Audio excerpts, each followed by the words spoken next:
Hello guys, nag-aadobo na naman ako ng karning baboy.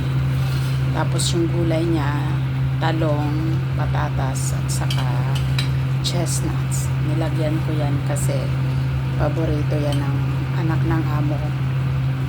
Anak ng amo namin. Yan, yung chestnuts, gusto niya yan. Paborito niya yan. At saka kumakain na rin sila ng Filipino food. Ha? Tara guys, let's eat tayo.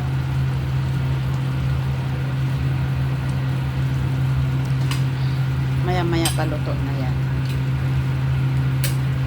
Masarap yan guys.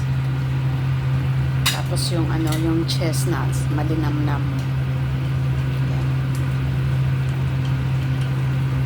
Ayos yung timpla. Hindi maalat, hindi matabang, ayos lang. Thank you guys. Thank you for watching.